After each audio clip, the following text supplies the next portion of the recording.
Hey, Katie. We have The Haunted Bridge, and we are on chapter 18, Exonerated.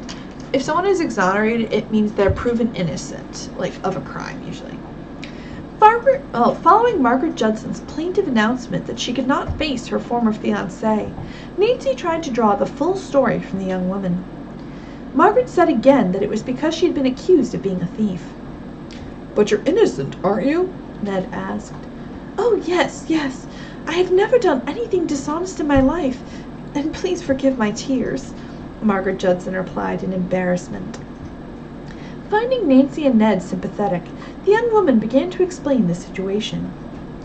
"It happened a little over 2 years ago," she said. "On the way home from a trip abroad, I met a charming woman named Mrs. Brownell, and we became good friends. I finally invited her to spend a weekend at my home." "Your house near Deer Mountain Hotel?" Nancy asked. "Yes, I was living there at the time. Mrs. Brownell accepted my invitation. One evening before dinner, I learned that my guest loved beautiful jewelry. I opened the safe and showed her a small chest containing my family's heirlooms. Instead of returning it to the safe, as I should have done, I placed the chest in my bureau drawer. That night, as I was preparing for bed, Mrs. Brownell came into my room to show me a jeweled compact. It was exquisite. We chatted for a time, then she went back to her room. Later, I noticed she had left the compact on my dresser." "You didn't attempt to return it to her?"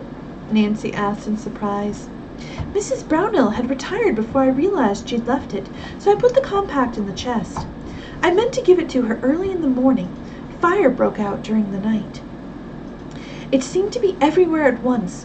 When I awoke, my bedroom was filled with smoke, and flames were shooting up the stairway. I ran to Mrs. Brownell's room and awakened her.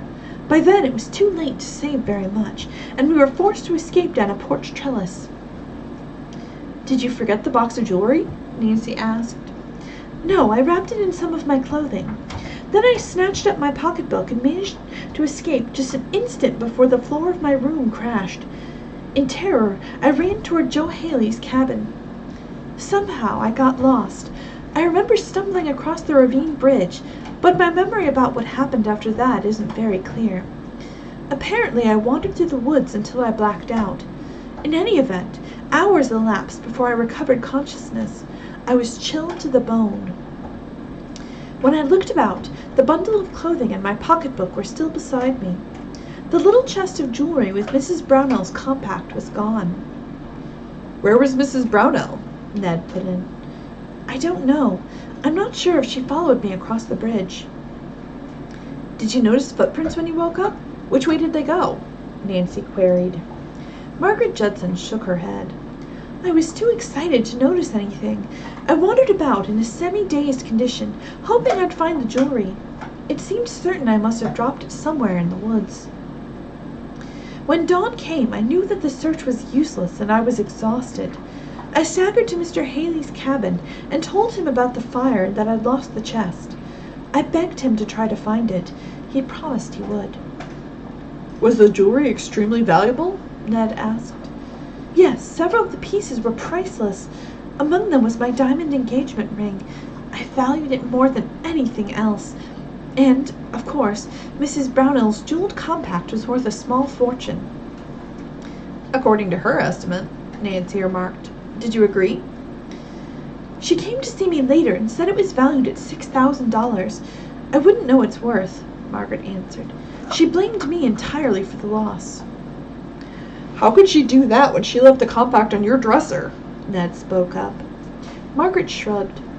"Mrs. Brownell demanded that I return it immediately or pay her the amount. She threatened to turn me over to the police. I would have paid the money gladly, but I couldn't afford to. I had only a small bank account. Nearly everything I owned except for a few acres of land was destroyed in the fire. Unfortunately, the insurance policy on the property had lapsed." Nancy said thoughtfully, "I doubt she could have proven any claim against you." "You mean she couldn't have had me arrested?" "I don't think so." "She would have said that I had hidden the jewel case deliberately."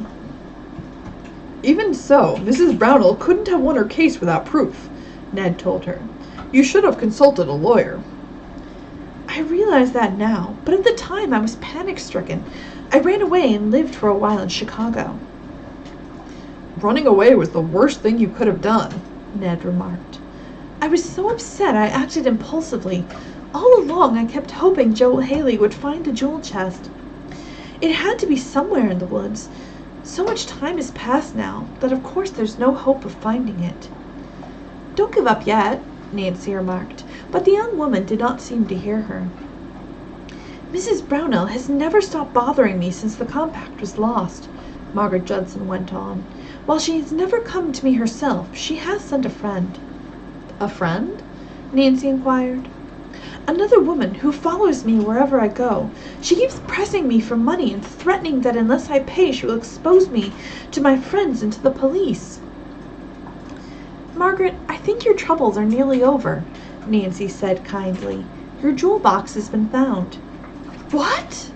The young woman trembled with eagerness. "Did Joe Haley find it?" Nancy explained. "Tell me, what was the little chest made of?" "Carved brass, and the design was very beautiful. It's hard to describe, but I can draw it." Margaret Judson made a rough sketch that convinced Nancy that the chest she had found in the ravine did indeed belong to the young woman. "Did it contain the missing compact?" Margaret asked anxiously. "Yes, and the diamond ring you mentioned. I think everything that was in the chest the night of the fire is still there." "Oh, Nancy, how can I ever thank you?"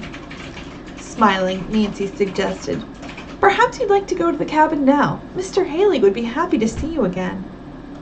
As the car sped along the road toward Deer Mountain, Nancy answered the young woman's questions concerning the discovery. Margaret knit her brow. "Could I have dropped it on the bank of the stream when I crossed the bridge that terrible night? I have no recollection of anything I did." "It's possible the chest slipped from the bundle of clothing you put it in," Nancy agreed. "I found it buried deep in the mud." Ned parked the car at the side of the road. The three walked along the trail to the cabin.